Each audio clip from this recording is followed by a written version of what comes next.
Are you a franchisor, whether early or established, looking for tips and tricks and fresh new ideas on taking your franchise company to the next level?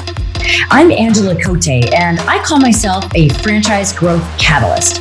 I use my experience having grown up in the world of franchising, spending many years on the franchisor side of the franchise relationship, lots of time out in the field supporting franchisees, and then 18 years myself as a multi-unit franchisee. I'm super passionate about creating transformational impact to help franchise companies grow. If you are looking for ideas, we talk about anything from franchisee recruitment, how to find the best franchisees that are going to be the top performers in your brand, to how to support them to really optimize their output. We are more than open to hearing ideas and questions and suggestions. So reach out to me at angela@angelacote.com. Alrighty, let's get started with the Franchise Growth Catalyst podcast. Hey there, Angela Cote here, and we are back with another episode of the Franchise Growth Catalyst podcast, the podcast where franchisors can find unconventional yet practical advice on how to improve franchisee profitability, create exponential growth, and of course, make franchising fun. In today's episode, I want to chat a little bit about something that I see a lot. I get asked this by clients, by other franchisors that I speak with in my network at my roundtables, and it's a common one, and that is, what the heck do we do about our middle performers? Every franchise system has their top performers, middle, and bottom. And your middle performers usually is composed of a couple of different categories. And the most common are the franchisees that want to move up, and maybe you're not just quite giving them the right kind of support, and the franchisees that don't really believe in what you're saying. They've maybe lost their trust in you, and maybe they're getting complacent. Maybe their life has changed and they are not interested in working harder. We're going to talk more about that second category. The first category is a matter of conversation and finding out what is working for them, what's helping them, and what isn't. So that is sort of a whole different conversation. Today, we're talking more about the people that you seem to be kind of hitting a roadblock with, that you just don't know what to do. And they seem to be tying up a market. You know, they might be tying up a good market and really not optimizing it. Really, what's happening is they're leaving money on the table for both themselves and you.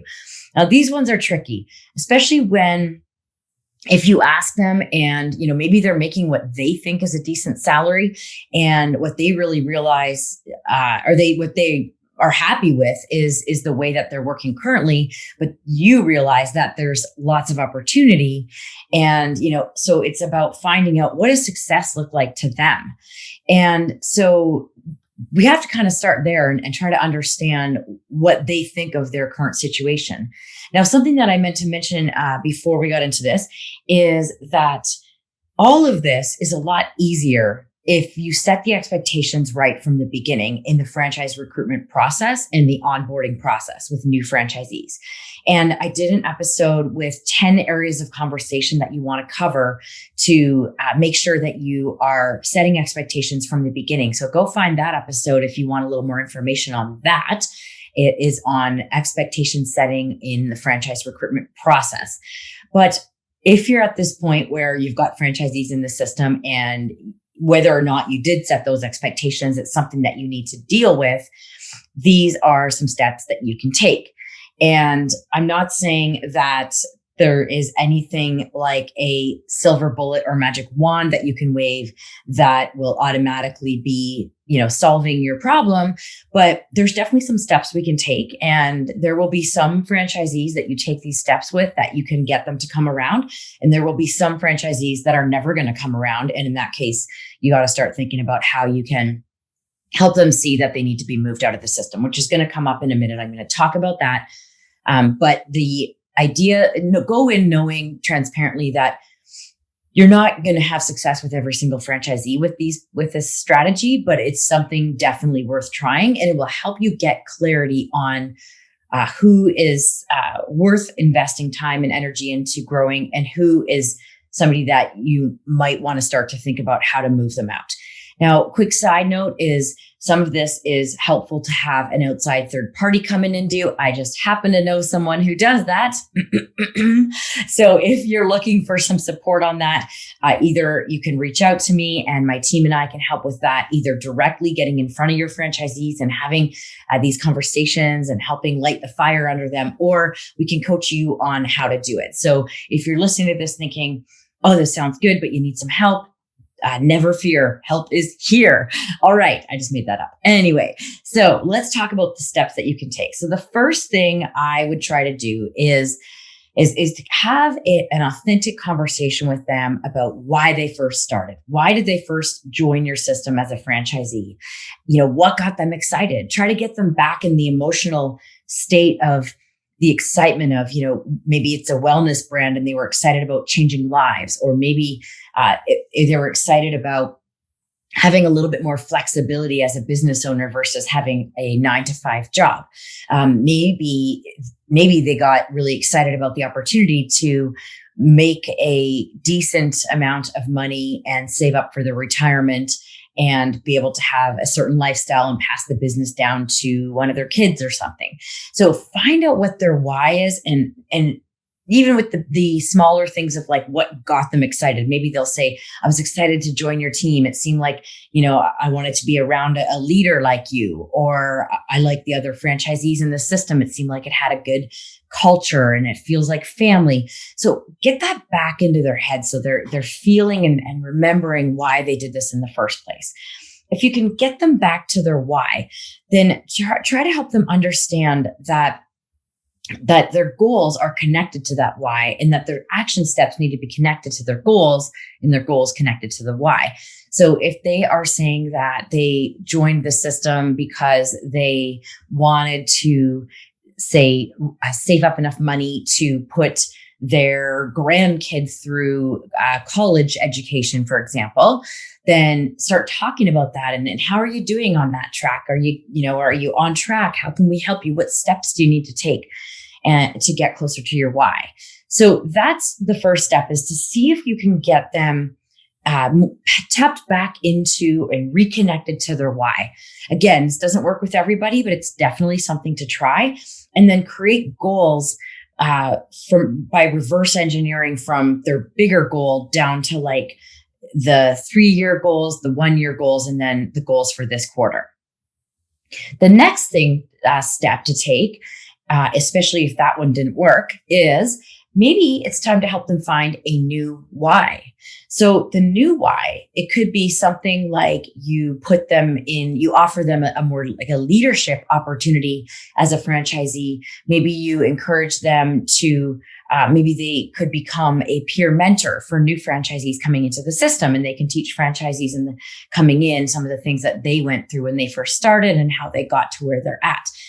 Maybe you could have that person, you're trying to sort of spark some interest again. You could have them be the leader of a committee, maybe an innovation committee or some kind of a committee, or maybe encourage them to become a franchise advisory council member to, try to give back. And often these people that are in these middle performer situations are the legacy franchisees who have been, kind of around for a while, and they need some sort of new excitement and new interest. So see if you can help them find a new why within the franchise. You could even, if you haven't done this already, see if they might have any interest in joining the corporate team, the leadership team in some sort of a way. Often franchisees will get involved with helping with franchise recruitment, or franchise support, or training, training new franchisees, and that sort of thing. So the second step was and is to look for whether or not there might be a new why. The third step is, if that's not working and it didn't help to reconnect them to their original why, maybe it's time to help them see a new why outside of the company. And yes, what I mean by this is there a way that we can help them see that maybe it's time to move on and maybe there's something better out there for them? Have an authentic conversation with them and help them understand that this is not a failure. Like even if they were in the system and wanting to be, a 10-year or 20-year franchisee and they're a few years short of their goal, if they're not having fun anymore and they're not enjoying and they're not performing, it might be a red flag that they have lost interest. And not that you want to say that directly to them, but that, hey, maybe they're like, what else do you like? What else gets you excited in life? And maybe there's another opportunity for them out there that they could move on. And then you could help them, support them to understand how to sell their business, supporting them on how to find a buyer, and taking their business through all the steps it needs to be, in order for it to get ready for sale.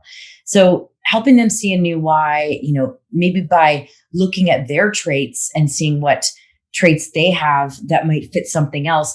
Often people just don't really have the confidence or even the idea to move on to a new thing, and having somebody else say to them, hey, like, I think you'd be really good at this, or that, then, it might get them thinking a little differently. A little sort of side tip I have, and I've given this on, I think, one or two other of my podcast episodes, but it's a really helpful thing to do when you are trying to figure out next steps. And you could offer this to a franchisee that's kind of thinking about moving on. And that is to have them go to 5 to 10 people in their network who they know and trust, and ask them, hey, what do you see in me? What skills and traits and characteristics do you see in me that have led to help me get to the success that I've achieved in my life? Like, what are the things that I'm good at? What are my strengths that you see?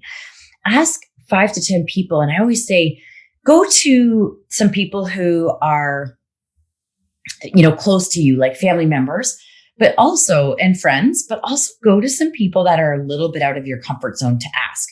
I found when I did this about 5 years ago that the best answers came from the people that I least expected it. And that the people that are the closest to me were actually the hardest ones to ask, or not so much to ask, but it was a little harder for the ones that were closer to me to see what the traits are, just because I guess, you're used to the person that you're around or whatever. So think about people that may be able to provide you some insights. So I would recommend a couple of close family members, a couple of friends, and then maybe a couple a little bit further removed friends, and then maybe a couple of past coworkers or current coworkers, but people that can give you some insights. And then take that, get them to do that. And you can even work with them on this and say like, okay, so let's see, does this align with what you're doing here in this role as a franchisee here? Maybe, it just to kind of help them open their eyes that there might be something different, something better out there for them. So that's the third thing. So just to recap the steps, reconnect, see if you can help them get reconnected to their original why. If not, help them see if they can find a new why. Maybe that would be something like a new role within the company, or even like peer mentoring. Again, if you have any interest in that, but don't know how to do it, reach out to me and we can have a quick conversation about how you do that. And number 3 is helping them to see this newer possible why, this newer vision that there could be out there for them to really optimize in their opportunity and have a better life, and that you would help support them to transfer out of the system. So there you have it, a little bit of a shorter podcast this week. I hope it was helpful. It would be amazing to hear from you what you got out of this. What are your key takeaways? What's one nugget or more than one that you got? Always open to hearing ideas for topics. I love to be able to share my insights and try to help franchisors with getting it right. So reach out, and in the meantime, go be awesome.